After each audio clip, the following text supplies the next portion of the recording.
বাবা এবং মেয়ে একই রকম হয়েছে। বাবা যেমন যেমন করে মেয়েও ঠিক তেমন তেমনই করে। সুপ্রিয় দর্শক, আসসালামু আলাইকুম। কেমন আছেন সবাই? আশা করছি সকলেই ভালো আছেন। যেহেতু শুক্রবার, তাই সারাটা দিন আজকে মেয়েকে সময় দিতে হবে। আর এই সুন্দর মুহূর্তগুলো কিন্তু আপনাদের ভাইয়া মোবাইলে রেকর্ড করে রেখেছে কিছু আপনাদের সাথে শেয়ার করার জন্য।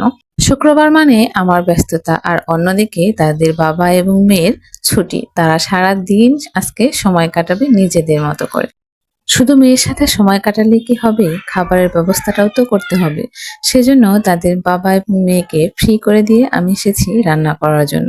আজকে যেহেতু আপনাদের ভাইয়া বাসায় থাকবে, তাই সে সারাদিন মেয়েকে সময় দেবে, আর আমি আমি একটু সময় নিয়ে সব কাজগুলো গুছিয়ে নিতে পারবো। এদিকে আমি রান্না করার জন্য সবকিছু আগে গুছিয়ে নিয়েছি, তারপরে হচ্ছে রান্না করতে যাব।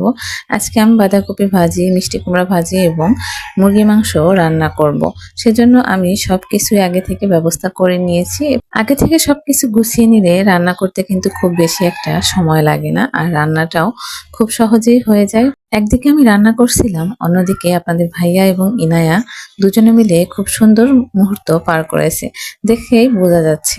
তো এমনিতেই কি বলে যে বাবা এবং মেয়ে একই রকম হয়েছে।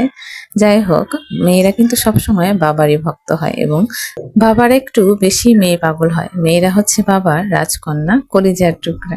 সকল বাবার রাজকন্যারা কেমন আছে আপনারা কিন্তু অবশ্যই কমেন্ট করে জানাবেন। আর ইনায়ার ভিডিওগুলো আপনাদের দেখতে কেমন লাগে?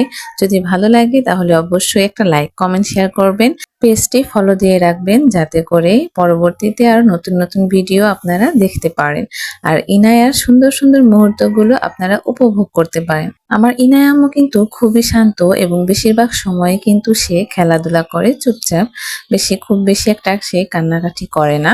সে চুপচাপ একদম খেলাধুলা করে, আর তাই একটা কাগজের ফুল এনে বেঁধে দিয়েছি যাতে সে দেখতে পারে এবং খেলতে পারে। আজকের ভিডিওটি এ পর্যন্তই। সকলেই ভালো থাকবেন, সুস্থ থাকবেন। আল্লাহ হাফিজ।